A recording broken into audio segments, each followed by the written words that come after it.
This channel does not promote any violent, harmful, or illegal activities. All content provided by this channel is meant for an educational purpose only.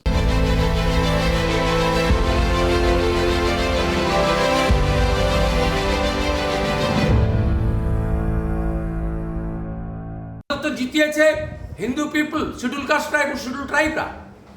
আমরা তো তাদের কাছে যাই বলতো, এরা 33% vote ব্যাংককে solid করার জন্য এরাই অ্যাপিজমেন্টের পলিটিক্স করছে। খারাপ লাগে এটাই, আজকেও আমি দেখছিলাম কমেন্টস করেছে, এটা কি ভোটের সমীকরণ? আমি তাদের বলি, আমি যখন কাশী বিশ্বনাথে যাই এই কোয়েশ্চেনটা করেন না? আমি যখন পুষ্করে যাই তখন তো এই কোয়েশ্চেন করেন না?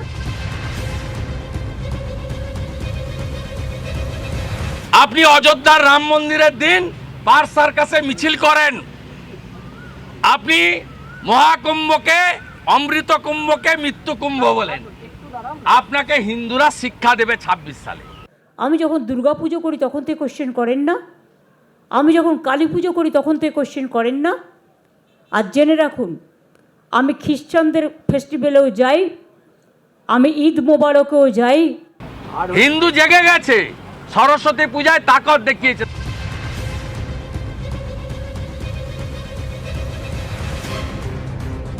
চোদ্দ সাল থেকে মোদী সরকার, আজকে 25 সাল, এখনো বাংলায় কোনো পূর্ণমন্ত্রী নেই। তো সুতরাং বিজেপিকে এখানে নম্বরই দেয় না, তারা এখানে এসে নাটক করতে যায়। পথিক, তুমি কি পথ হারাইয়াছ? পথিক পথ হারিয়েছেন কিনা জানা নেই, কিন্তু বাংলার রাজনীতি চলছে একেবারে নির্দিষ্ট গতিপথে, ভোট ব্যাংকের অঙ্ক কষে। অনেকে বলতে পারেন বাংলার রাজনীতি এখন পথভ্রষ্ট, সেটা বিতর্কের বিষয়, কিন্তু ভোট ব্যাংকের রাজনীতি চলছে, এটাই এখন ধরা বাঁধা নির্দিষ্ট পথ। আর ঠিক সেখানেই হিন্দু হিন্দু ভাই ভাই, বিজেপির পোস্টারের পাল্টা এবার তৃণমূলের। কলকাতা থেকে জেলা, পোস্টারে পোস্টারে 6 লাভ, যা আগে আমরা কখনো দেখিনি, যে ভাষা দেখিনি, যে টোন দেখিনি কখনো রাজনীতির এই বাংলায়, অল্প স্বল্প দেখেছিলাম। আর সেই পোস্টারই এবার পড়ল নেতাজিকে ঘিরে শ্যামবাজার 5 মাথার মোড়ে।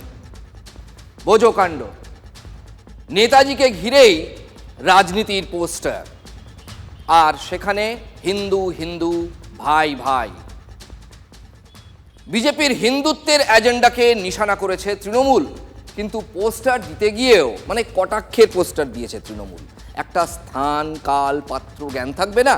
এটা একটা মামুলি ভোটের পোস্টার নয়, একেবারে শ্যামবাজার 5 মাথার মোড়ে নেতাজি স্ট্যাচুর রেলিংয়ে হিন্দু হিন্দু ভাই ভাই লেখার পর কটাক্ষ করা হয়েছে। যেখানে নেতাজি সুভাষচন্দ্র বসুর যে স্ট্যাচু রয়েছে, সেই স্ট্যাচুর ঠিক নিচেই রেলিং, সেই রেলিংয়ে বড় করে ব্যানার পোস্টার টানানো হয়েছে, যাতে পরিষ্কার লেখা আছে হিন্দু হিন্দু ভাই ভাই, কিন্তু বাঙালি পূর্ণমন্ত্রী নাই। পোস্টার লাগানোর এটাই কি আদর্শ জায়গা? শ্যামবাজার 5 মাথার মোড়, সেখানে দেশনায়ক নেতাজির মূর্তির রেলিং ঘিরে রাজনীতির পোস্টারিং। ছবিটা নতুন কি? 23শে জানুয়ারি বাদ দিলে বছরভর মূর্তির সামনে রেলিংয়ের মুখ ঢেকে যায় বিজ্ঞাপনে। বাঙালির গর্ব নেতাজি, খাস কলকাতায় এমন ছবি। ওদিকে ভিন রাজ্যে সেই ছবি দেখা যায় কি? চেন্নাইয়ের প্রাণকেন্দ্রেও নেতাজি মূর্তি আছে, তার চারপাশটা দেখুন।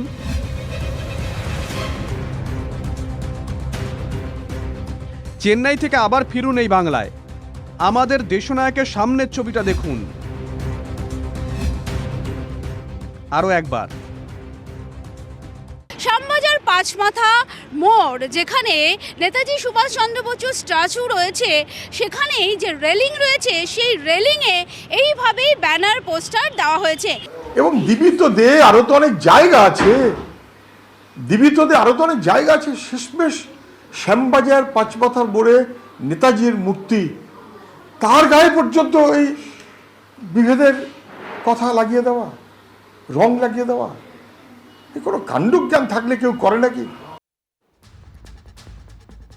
দেখুন, বিতর্কটা দু জায়গায়। এক, আপনি কি লেখা পোস্টার কোথায় সাঁটাচ্ছেন, এবং দেশনায়ককে আপনি শ্রদ্ধা জানাতে তার যে বেদিটুকু রয়েছে সেটাকে কতটা পরিচ্ছন্ন রাখছেন। এই যে ছবিটা আপনাদের দেখালাম, এটা আমি গিয়ে লোকসভা ভোটের সময় তুলে এনেছিলাম, আমার অফিস আমাকে পাঠিয়েছিল এই গত লোকসভা ভোটে।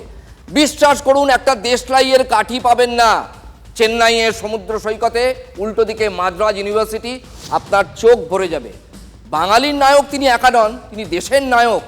এমন বীর, এমন যোদ্ধা গোটা পৃথিবী যাকে নিয়ে গর্ববোধ করে, ভারতবাসী তো অবশ্যই। তার ছবির সামনে মাঝে মাঝে বাস থেকে যদি ওইদিকে যান, খেয়াল করে দেখবেন টিউটোরিয়ালের অ্যাড দিয়ে দেওয়া হয়। সেখানে পুলিশ থাকে, কিছু বলে না। টিউটোরিয়ালের অ্যাড, গায়ে সাদা দাগ, কোন মলম লাগাবেন, এইসব নেতাজির যে ওই যে বৃত্তটা করা আছে সেখানে, এইসব অ্যাড পর্যন্ত সেখানে দেওয়া হয়। আমাদের প্রশ্ন, শুধু 23শে জানুয়ারি টুনি জ্বালিয়ে দিলেই তাকে শ্রদ্ধা বা সম্মান জানানো হয় সারা বছর? এই তো দেখালাম চেন্নাইয়ের সঙ্গে বাঙালির নেতাজির পাঁচ মাথার মোড়ের যে ছবির ফারাকটা। ইত্তেফাক, ইতমাদ और কুরবানি, বাংলায় একতা, বিশ্বাস এবং আত্মত্যাগ, এই মন্ত্রেই দীক্ষিত নেতাজির আজাদ হিন্দ ফৌজ। আমাদের গর্ব নেতাজি, দেশের গর্ব, দেশনায়ক। তাহলে নেতাজির মূর্তির রেলিংয়ে পোস্টার এবং এই সংকীর্ণতার রাজনীতির পোস্টার দিয়ে তাকে কি সম্মান জানানো হয়? দেশের নেতা তো তাকেই বলে যার এক পাশে থাকে হিন্দু, আর এক পাশে থাকে মুসলমান, আর এক পাশে থাকে শিখ, আর এক পাশে থাকে খ্রিস্টান। আজ তার দেখা কোথায়? আজ তোমার দেখা নাই, তোমার দেখা নাই। সেদিন ছিল 23শে জানুয়ারি, নেতাজির আদর্শের কথা বললেন মুখ্যমন্ত্রী মমতা বন্দ্যোপাধ্যায়, অথচ তার দলের থেকে এই পোস্টার দেওয়া হলো নেতাজি মূর্তির পাদদেশের চারপাশের রেলিংয়ে। প্রশাসন সেই খবর রাখে? নেতাজির মূর্তি তাকে যেভাবে গোটা দেশ দেখে, সেটা পশ্চিমবাংলায় তৃণমূল তা ভেঙে দিচ্ছে। ভাবা যায়? নেতাজির মূর্তির গায়ের ওপরে যারা এই বিভেদকামী অথবা যে কোনো কারণে এই দলীয় পোস্টার মেরেছেন, অন্যায় করেছেন, অপরাধ করেছেন, সরকার অ্যাক্ট করা উচিত। যেমন বুনোল তেমনি বাঘা তেঁতুল, বাংলার রাজনীতিতে যুযুধানের এবার পোস্টার যুদ্ধ। সেই পোস্টার যুদ্ধেও মিশে গিয়েছে ধর্ম। কলকাতা থেকে জেলা পোস্টারে ঝড় তুলল তৃণমূল। কোনোটায় লেখা হিন্দু হিন্দু ভাই ভাই, বাঙালি পূর্ণমন্ত্রী চাই। আবার কোনো পোস্টারে লেখা হিন্দু যদি ভাই ভাই, গ্যাসে কেন ছাড় নাই। পোস্টার ফেলেছে শাসক দলের আইটি সেল। বোঝাই যাচ্ছে আর কি, রাজনীতিতে চলল রাজনীতির চেনার পথেই। মানে হঠাৎ যেন মনে হচ্ছে যে পশ্চিমবাংলার রাজনীতি মানে কে কত বেশি ধর্মের প্রচার করতে পারে। হিন্দু হিন্দু বলে একটা পোস্টার পড়ে গেল বাঁকুড়াতে, বিজেপি। তারপরে পড়ে গেল চুচুড়াতে, বিজেপি। তারপরে দেখে দেখে ঠিক বিজেপির পদ দেখেই তো তৃণমূল চলে। শ্যামবাজার সহ নানা জায়গাতে বা তৃণমূলও নাকি একই রকম পোস্টার দিয়েছে, হিন্দু হিন্দু ভাই ভাই। কেন্দ্রের বঞ্চনা, কেন্দ্রের ভুল নীতি, মানুষের উপর চাপ পড়ছে তার প্রতিবাদ, কেন্দ্রের ষড়যন্ত্রের বিরোধিতা, বাংলার উন্নয়ন, আরও নিবিড় জনসংযোগের মধ্যে দিয়ে মানুষের কাছে যাওয়া, এগুলো তৃণমূল কংগ্রেস করছে। মানুষ তৃণমূলকে জেনেছে, মানুষ তৃণমূলকে চিনেছে, তাদের প্রাতিষ্ঠানিক খুন দেখেছে, প্রাতিষ্ঠানিক লুট দেখেছে, সীমাহীন লোভ দেখেছে, গণতন্ত্র ধ্বংস দেখেছে, সংবাদ মাধ্যমের উপর আক্রমণ দেখেছে, ক্যামেরা পার্সনের ক্যামেরা ভাঙচুর করতে দেখেছে, বহিরাগত শার্পশুটার নিয়ে আসতে দেখেছে। বাংলার মুখ্যমন্ত্রী নিজে মনে প্রাণে বিশ্বাস করেন সাম্প্রদায়িক ভিত্তিক রাজনীতি, সাম্প্রদায়িকতা রাজনীতি করে বাংলায় জায়গা সুনিশ্চিত করা যাবে, তাই সেখান থেকে তিনি সরবেন না। আর বিজেপিতে সাম্প্রদায়িক রাজনীতি সবাই জানি আমরা। হিন্দু, কেউ মুসলমান, কেউ ব্রাহ্মণ, কেউ শিডিউল কাস্ট, ভোটের ধান্দায় যে যার মতন করে চলছে। এটা আমাদের সংবিধান সম্মত মনোভাবের সঙ্গে যায় না। বিজেপি করলেও যায় না, তৃণমূল করলেও যায় না। তাই তৃণমূল এখন অতীত, তৃণমূলের থেকে মানুষ পরিত্রাণ চাইছে। তাই মানে বিদায়ের ঘন্টা যখন বেজে গেছে, তখন হতাশা থেকে এই দিকে দিকে এ ধরনের পোস্টার লাগাচ্ছে। তো যারা এইসবে থাকে না, তারা অন্য অন্য সমস্ত ভেদাভেদের পোস্টার, ভেদাভেদের কথা বেশি বলে। সুতরাং আমরা তো সেগুলো চাই না, আমরা তো উন্নয়নেরটা চাই, সেটাই মানুষকে আমরা মনে করিয়ে দিই। রোজ রোজ একেবারে অঙ্ক কষেই সলতে পাকাচ্ছে বাংলার রাজনীতি। ওই যে ওরা থাকে ওধারে, সেখানেই এবার হিন্দু হিন্দু ভাই ভাই। আরও আছে তৃণমূলের খোঁচা, হিন্দু হিন্দু ভাই ভাই, বাঙালি পূর্ণমন্ত্রী চাই। কি বুঝলেন? বিজেপির হিন্দুত্ব এজেন্ডাকে খোঁচা দিচ্ছে তৃণমূল কংগ্রেস, আবার ঘুরিয়ে পূর্ণমন্ত্রীর কথা বলে বাঙালি বিরোধিতা হিসেবেই প্রতিপক্ষকে দাগিয়ে দিতে চাইছে বঙ্গের শাসক দল। কিন্তু এখানে একটা কথা বলবো, মনে করিয়ে দিই, দেখুন যখন তৃণমূল কংগ্রেস কেন্দ্রে সরকারে ছিল তখন তৃণমূলের বিরুদ্ধে এই একই অভিযোগ উঠত, মমতা ব্যানার্জি একা পূর্ণমন্ত্রী ছিলেন, আরও যে 4-5 জন ছিলেন তাদের লোকে হাফ প্যান্ট মিনিস্টার বলতো। সুব্রতবাবুই বলতেন হাফ প্যান্ট মিনিস্টার, প্রয়াত হয়েছেন তিনি। সুতরাং আজ বর্তমান শাসকের বিরুদ্ধে সেই একই অভিযোগ। মানুষকে কাজ করিয়ে নিয়ে 100 দিনের টাকা দেয় না, আবাসের টাকা দেয় না, 1,70,000 কোটি টাকার বেশি বাংলার বকেয়া, এগুলো দেয় না। 14 সাল থেকে মোদী সরকার, আজকে 25 সাল, এখনো বাংলায় কোনো পূর্ণমন্ত্রী নেই।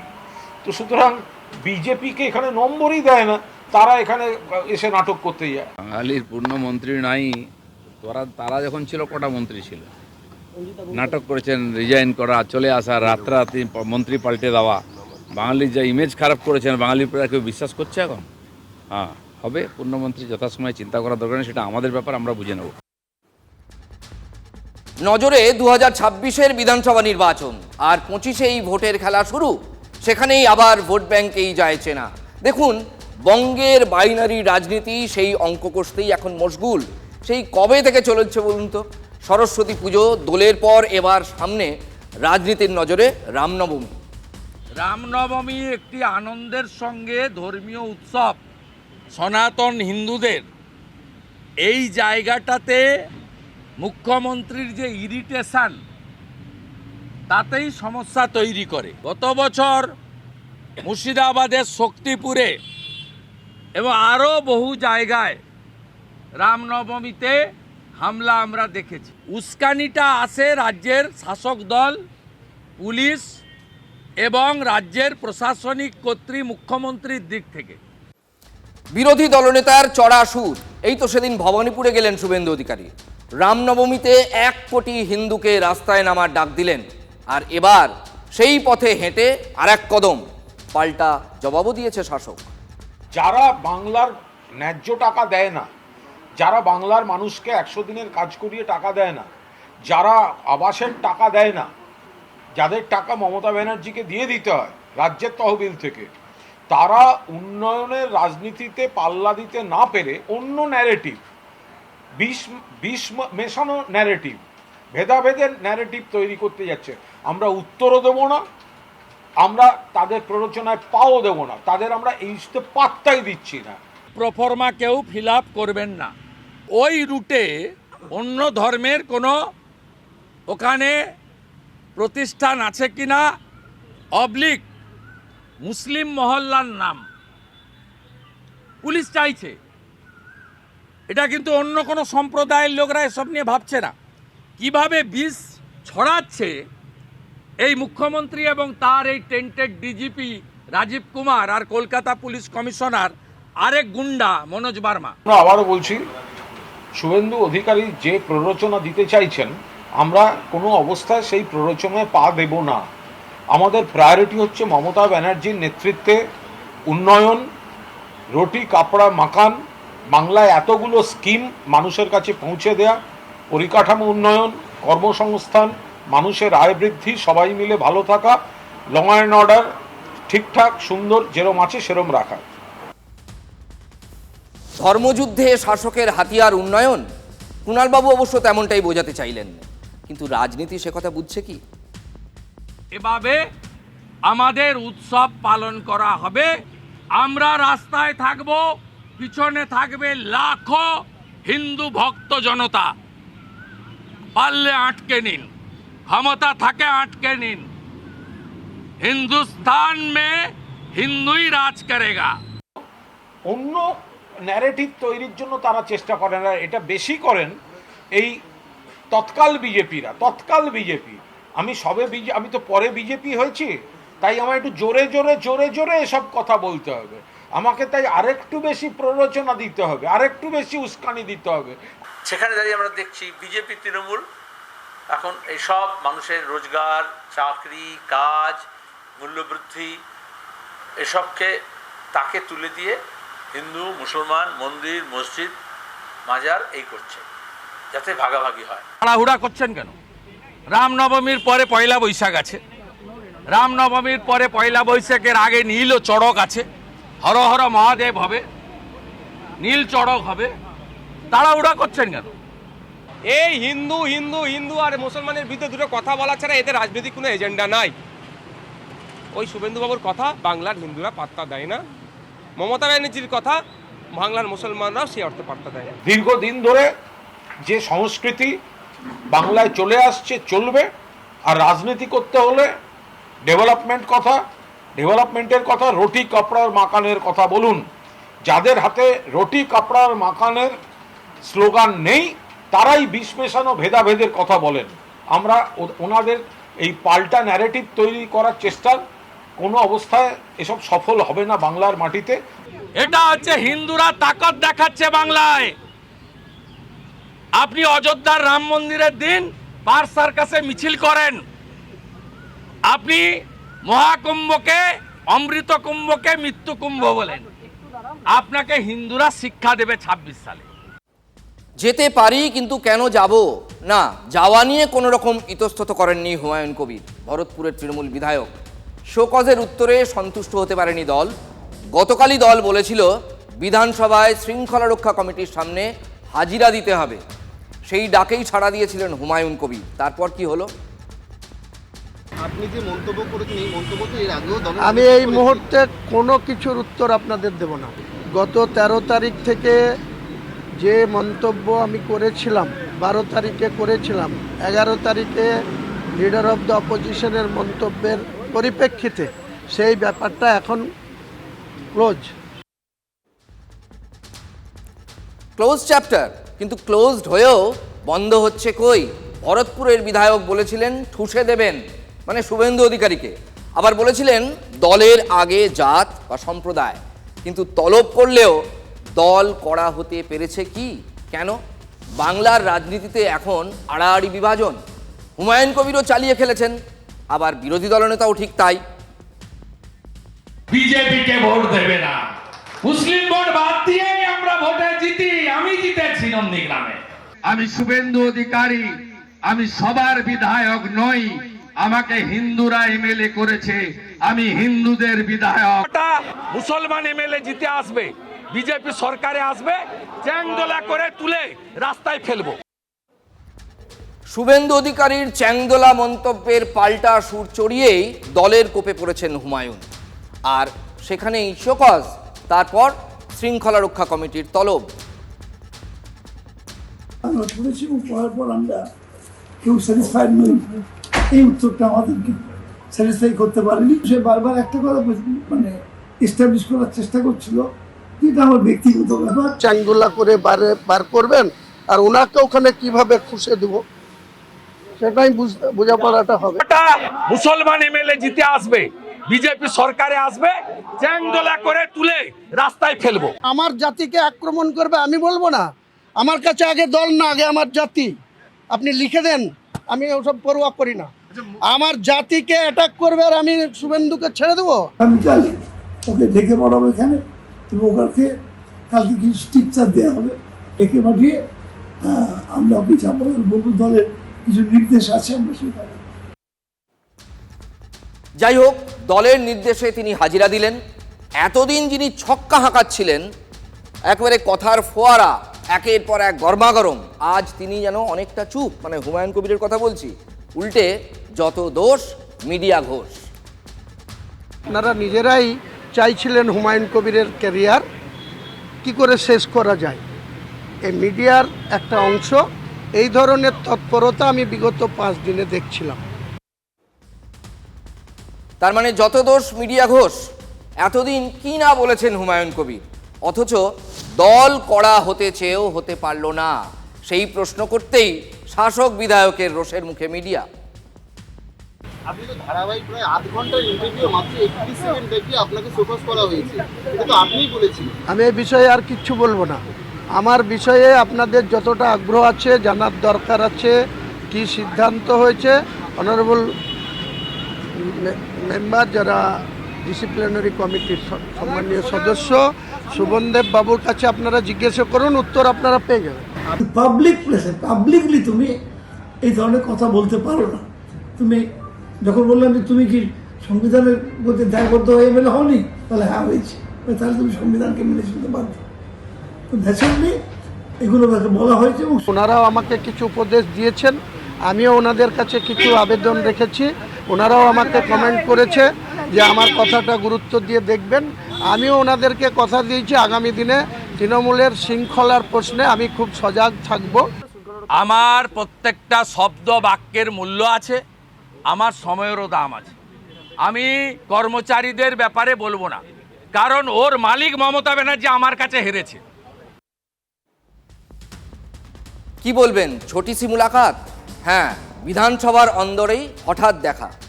ওই যে রবি ঠাকুর লিখেছিলেন না, রাতের সব তারাই দেখা দিনের আলোর গভীরে।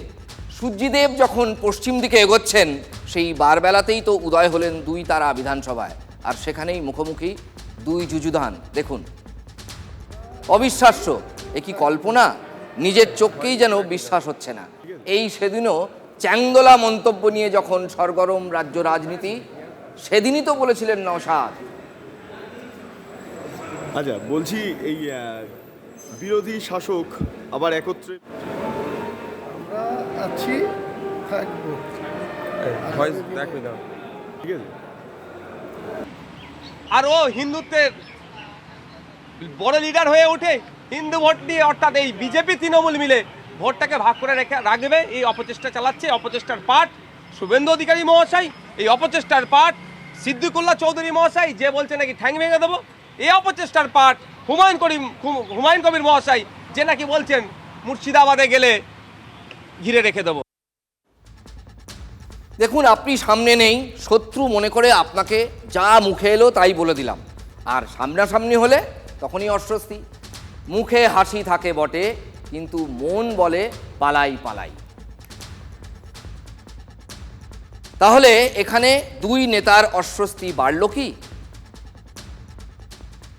বিধানসভার মেম্বার এখানে সৌজন্যতার মূল বিষয় হচ্ছে বিজেপি হোক, আইএসএফ হোক, তৃণমূল কংগ্রেস হোক, এখানে সিপিএম, কংগ্রেস, বিরোধী শূন্য, এখানে all member, honourable all member, আমরা সবাই এক হাউসের মধ্যে। দেখুন, যে কথা বলছিলাম, শাস্তি দল কি দিতে পারলো হুমায়ুন কবিরকে? এটা ঠিক যে হুমায়ুন কবির বলছেন শৃঙ্খলা মেনে চলবো, কিন্তু তিনি যে আবার কোনোদিন একেবারে বিস্ফোরণ করে বসবেন না, ইতিপূর্বে আমরা এমন দেখেছি। শাস্তি কিন্তু দল দিতে পারলো না। একটা কথা সম্ভাবনা অনেকে বলছেন, অনেক বিশেষজ্ঞ, রাজনৈতিক বিশেষজ্ঞ, যে তিনি শুভেন্দু অধিকারীর বিরোধিতা করতে গিয়ে, ওই চ্যাংদোলা মন্তব্যের বিরোধিতা করতে গিয়ে তিনি তার সম্প্রদায়কে ডিফেন্ড করেছেন। সম্প্রদায়ের চোখে তিনি কিন্তু হিরো, যে সম্প্রদায় তৃণমূলের ভোট ব্যাংকের ভিত্তি বলে মনে করা হয়। সুতরাং এই কোট আনকোট নায়ককে যদি দল কড়া শাস্তির মুখে ফেলে, তাহলে কি সেই সম্প্রদায়ের সেন্টিমেন্ট আহত হতে পারে? তাই কি হুমায়ুনকে বুঝিয়ে সুঝিয়ে একটু কড়া ডোজ দিয়ে এ যাত্রায় ছেড়ে দেওয়া হলো? তাই কি বলা হচ্ছে ক্লোজ চ্যাপ্টার? তাই বলা হচ্ছে যত দোষ মিডিয়া?